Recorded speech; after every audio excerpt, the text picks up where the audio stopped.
Pontianak menyambut kami dengan denyut pagi yang hidup.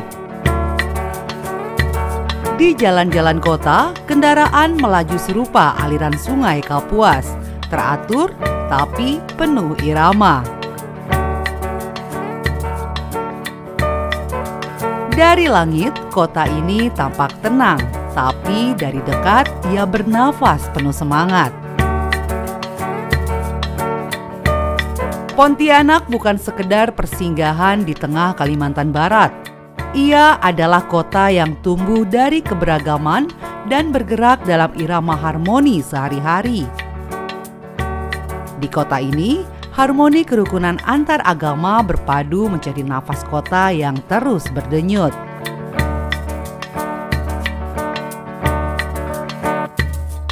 Untuk menuju kelenteng Dharma Bakti ini, saya harus menggunakan perahu dari muara Sungai Kakap. Karena kelenteng Dharma Bakti ini merupakan kelenteng apung yang berada di tengah laut. Dan hal ini menjadi daya tarik utama kelenteng yang dibangun pada tahun 1969.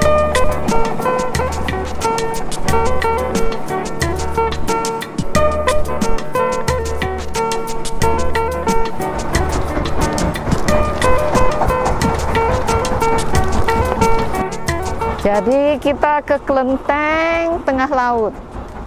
Kelenteng ini didirikan 1969 ya oleh para nelayan keturunan Tionghoa di area Sungai Kakap di Pontianak ya. Ini sebetulnya adalah tempat untuk sembahyang para nelayan Cindai, Cina Dayak. Untuk apa? Supaya para dewa melindungi para nelayan yang mencari nafkah di sini gitu, di area sini. Unik ya, ada di tengah laut, kurang lebih 5 kilo dari darat. Nah, gimana tuh bisa mendirikan ini? Jaraknya lumayan jauh, 5 kilo dari darat, dan ada kelenteng seperti ini. Ya, lebih kepada banyaknya sih dari kayu ya, gitu. Karena lebih mudah membawanya.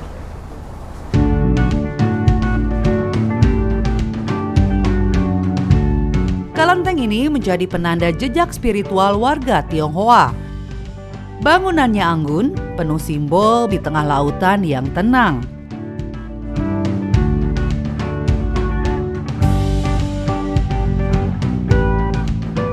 Setelah melihat salah satu ikon kelenteng di Pontianak, saya pun menuju ke sebuah bangunan megah yang menjadi simbol kebanggaan umat Islam Kalimantan Barat, yaitu Masjid Raya Mujahidin. Arsitektur Masjid Raya Mujahidin ini memadukan unsur kemegahan Timur Tengah dengan sentuhan lokal Kalimantan.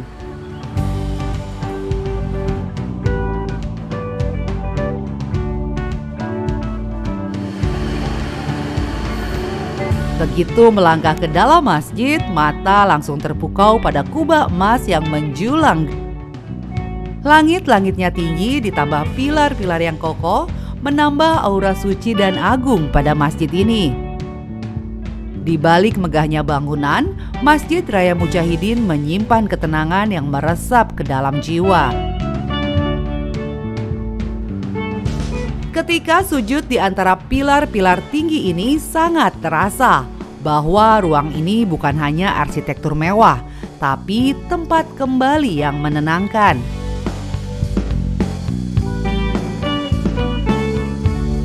Tak jauh dari Masjid Raya Mujahidin berdiri Gereja Katedral Santo Yosef, ruang ibadah umat Katolik yang menjadi saksi sejarah panjang Pontianak.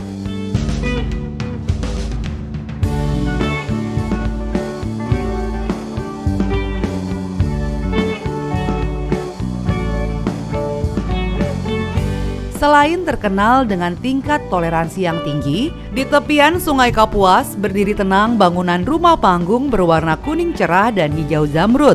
Inilah Istana Kadriah.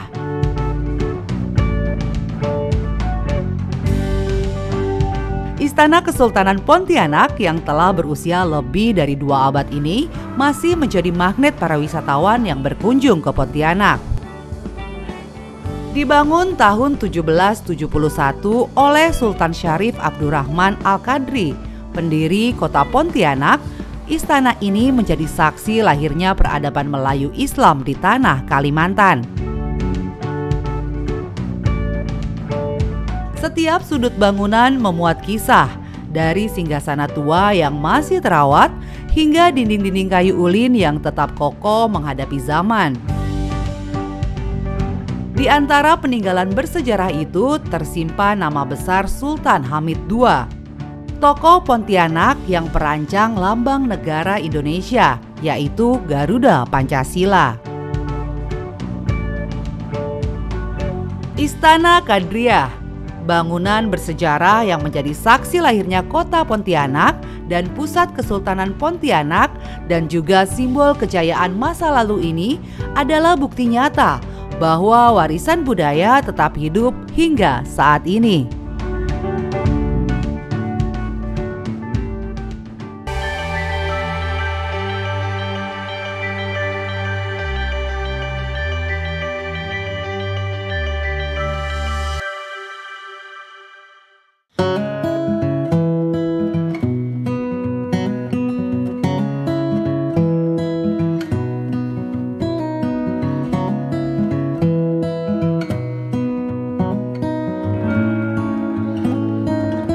Perjalanan dari Pontianak menuju Singkawang bisa ditempuh melalui jalur darat dengan waktu sekitar 3 hingga 4 jam dengan jarak sekitar 150 km.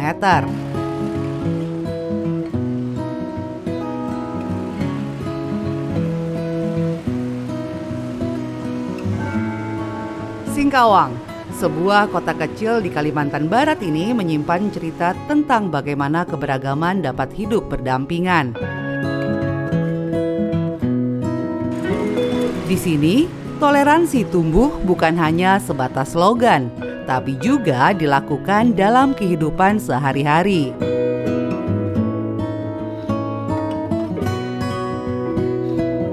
Singkawang dikenal juga sebagai kota 1000 kelenteng karena mayoritas penduduknya adalah keturunan etnis Tionghoa Hakka atau Ke yang masih melestarikan warisan adat serta tradisi budaya Tionghoa yang berlangsung turun-temurun dan tetap dijaga dengan penuh penghormatan. Salah satu tempat peribadatan Tridharma tertua yang ada di Singkawang adalah Vihara Tridharma Bumi Raya yang dibangun pada tahun 1887.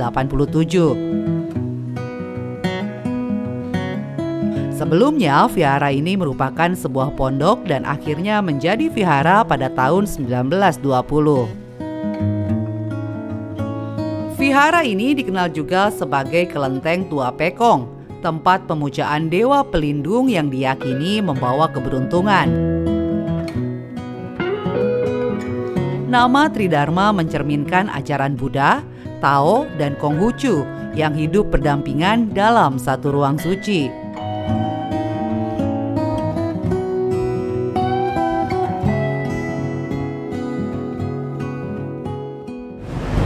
Sebetulnya kelenteng ini nggak terlalu besar ya, jadi kecil gitu. Tapi karena menjadi kelenteng tertua sehingga banyak wisatawan kalau ke Singkawang ini mampir dulu ke sini. Dan terutama yang beragama Konghucu biasanya ada sembayang di sini, yaitu memakai dupa. Nih kita lihat ya, ada saudara-saudara kita di sini. Biasa kalau mampir itu sembayang dulu gitu. Yang pasti kalau untuk Pekong ini sudah umurnya ratusan tahun. Dan ini merupakan sebuah Pekong yang paling tua. Ini ada saya tadi sampaikan bahwa ini ada di tengah kota Singkawang. Sebetulnya kelenteng ini nggak besar ya. Hanya saja karena sebagai kelenteng yang tertua, jadi menjadi sebetulnya jadi tempat wisatawan untuk berkunjung ke sini ya dan melakukan ritual sembahyang. Ya, sebetulnya kalau cerita pada awalnya, Pekong ini kan dulunya itu masih tempatnya itu kecil. Ya, dan dipercaya itu pada waktu orang itu mengadakan itu perdagangan ke kota Singkawang, mereka itu banyak itu yang mengadakan istirahat di tempat ini.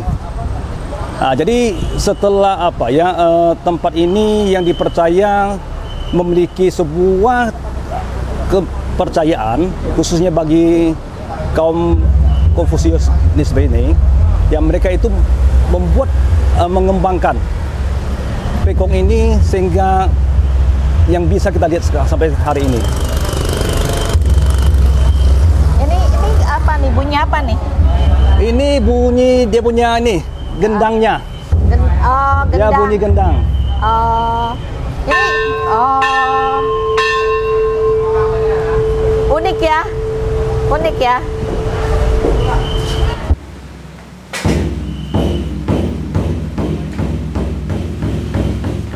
Dentuman genderang dari dalam kelenteng bukan sekedar suara, tapi merupakan panggilan untuk memulai ritual.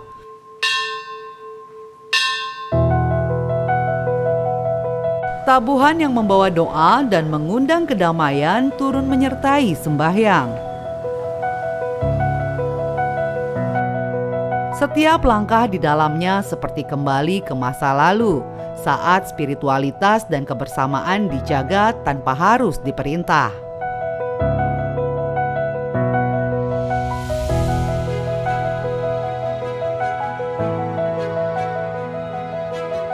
Tak jauh dari pusat kota, alam menghadirkan panggung kontemplasi di puncak rindu alam. Tempat di mana langit dan bumi seolah berbisik pelan satu sama lain. Dari atas sini, semua terlihat kecil. Ego, perbedaan, kesibukan, semua melebur dalam keheningan yang menenangkan. Puncak ini bukan sekedar destinasi, tapi ruang jeda. Ruang untuk kembali menyadari bahwa kehidupan akan indah ketika dibagi bersama.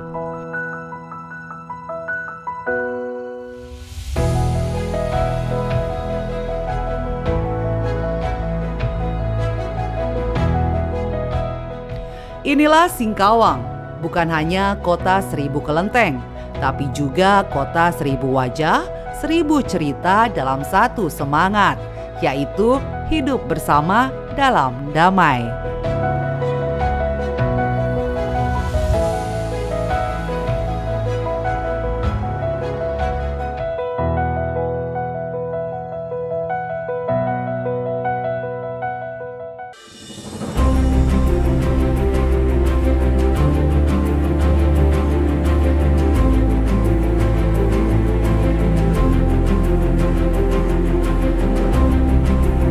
Khatulistiwa, penanda titik 0 derajat lintang bumi.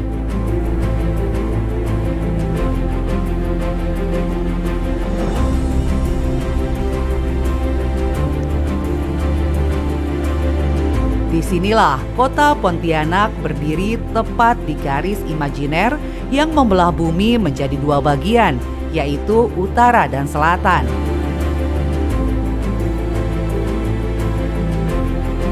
Jadi kita berada di tengah-tengahnya bumi nih, ya kan, garis khatulistiwa. Oke. Dulu kecil walaupun lahir di sini, dulu sih belum ada bangunannya ya, masih berupa tugu aja, terus penuh dengan rumput dulu. Tapi kan sekarang sudah dibangun, ada gedung ya, dan jauh lebih terawat gitu. Di sini, pengunjung bisa berdiri di garis lintang 0 derajat, satu kaki di utara dan satu lagi di selatan. Sebuah pengalaman unik untuk merasakan berada tepat di garis khatulistiwa.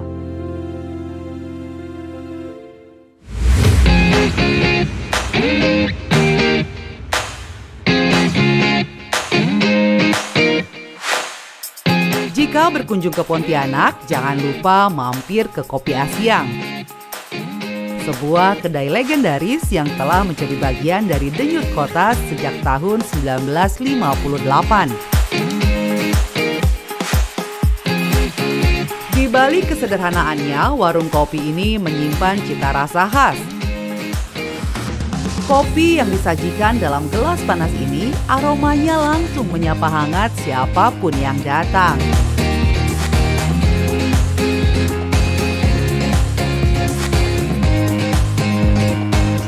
tanpa banyak tambahan, hanya kopi dan susu, namun rasanya begitu kuat, pekat, dan juga mengikat.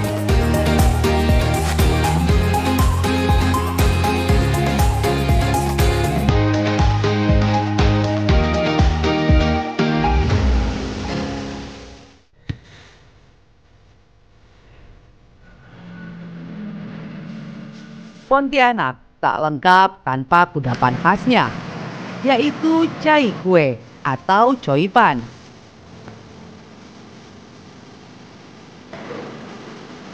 Kue sederhana yang berbahan dasar tepung beras dengan isian sayuran ini menjadi bagian tak terpisahkan dari kekayaan kuliner Pontianak.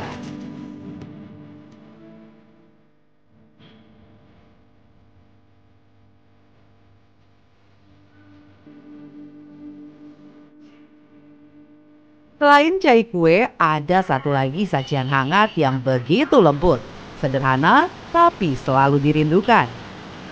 Apalagi kalau bukan kembang tahu. Setiap kali kalau saya pulang ke Pontianak, saya tuh senang dengan jajanannya. Satu, ini sebetulnya kacang kedelai, tapi disebutnya kembang tahu ya. Nah, air susu kacang kedelai disebutnya air tahu. Tapi kalau ini dibikinnya yang lebih padat gitu. Terus ditaburkan dengan gula ya.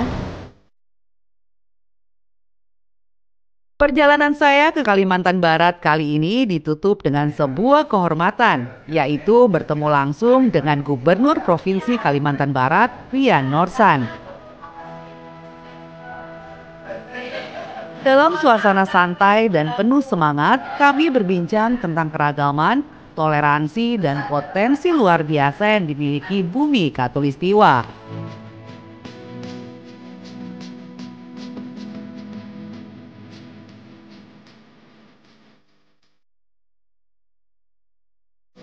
Dari kota hingga pegunungan,